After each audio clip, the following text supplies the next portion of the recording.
There's this perception in the market, Dinshaw, is that Helios is the DNA or the whole ethos of the organization is more emphasized towards long short. I mean, as a thought process.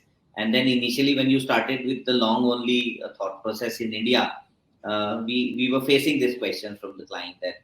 So can you clarify that when you run, how do you run different machines with different mindsets at an organization level? So, okay, because actually when we started off Helios Capital, we did a long short product, as you rightly stated.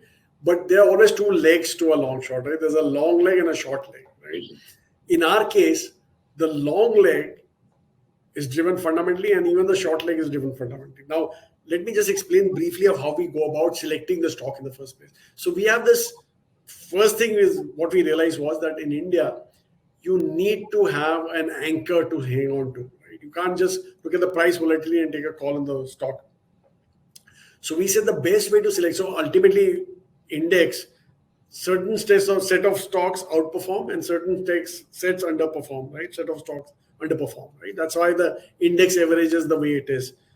What we realized was that the set which outperforms, if you take out the consistent performers, there were specific traits to those, and even the losers also had a specific trait. The trait of the losers was much more easier because we realized that bad is very easy to define, good is not.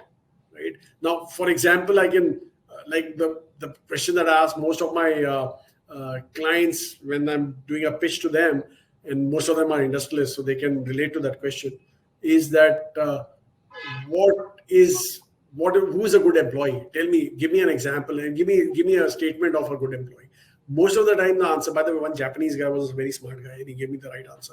I'll share that also with you. Okay. So most of the time, the client gets back to me saying that one who contributes positively to the overall performance of the company. Right? That's a standard answer that I get from most of the clients.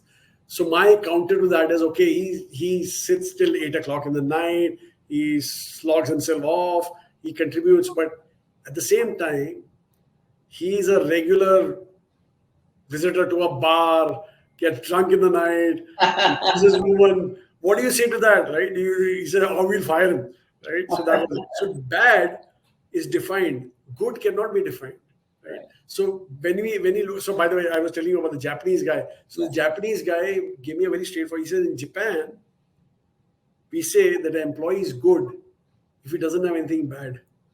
This is what he said. Wow. And he agreed with me. He said, yeah, bad you can define, you can't define good. So that's how his argument was. So he got the right answer. So in bad, if you look at the way the market classifies bad is mainly they are bad industries, bad themes, bad managements, bad corporate governance, bad fundamentals, right? These are the general bad that you have bad valuations or some triggers which are going to be bad for the company and stuff like that. Yeah. So these are the broad bads which are there. So we said what we'll do is we will have this set of 8 parameters on which we will classify our stock. So we run, say, a NSE 500 is the starting point. We put it through the siphon of these 8 different sieves, right? And whatever is left behind, we don't know whether that's good, but we know what was rejected was bad, right? So that is what we play with.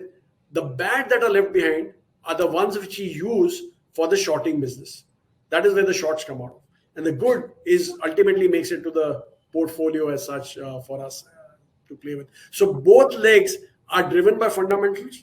The long leg, in fact, when we started our India offering, which was a long only offering, we said we'll take the long leg of a long short fund and just do a mirror image for a long only fund.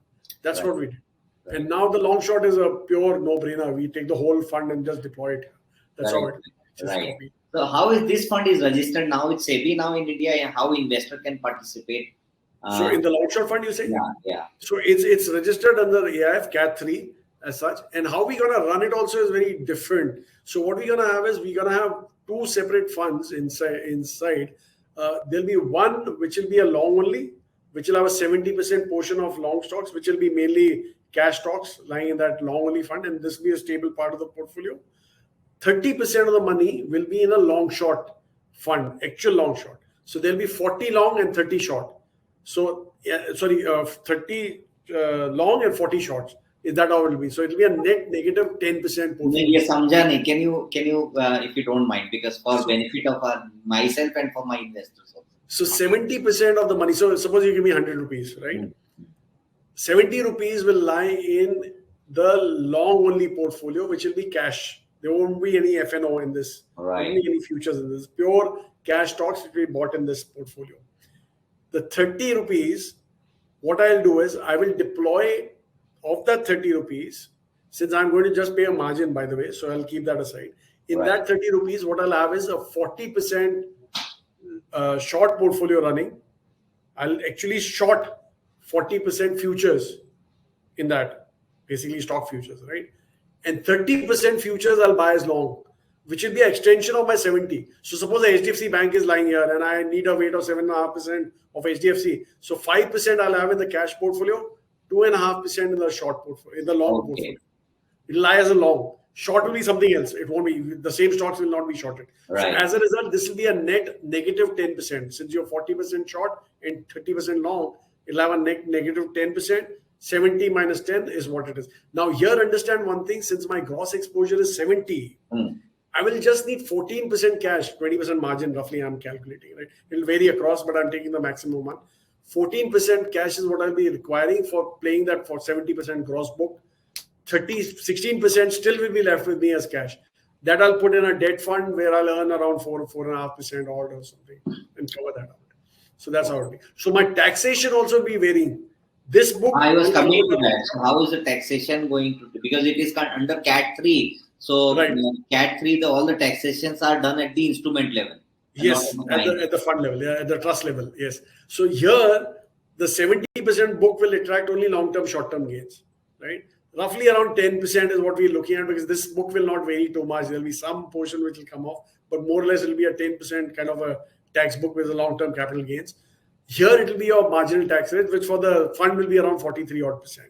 But here, since you're running a negative 10, we don't expect that much of money to be made out here. It's only for hedging on the downside, right? So you're conserving on the downside, so that way. So even if you take a blended, and suppose we make money out here, we're lucky enough, we're looking at a blended tax rate of roughly around 19 odd percent, 18, 19% is what we're looking at in this. I mean, this is on a conservative side. Let's say even if it is 20%, I mean, at a gross level, so 20% is what client should look at. And so whatever is the returns minus 20% is all deducted at the fund level, and then whatever money is given out, yes, in the hand of investors, it comes there. Okay, all right.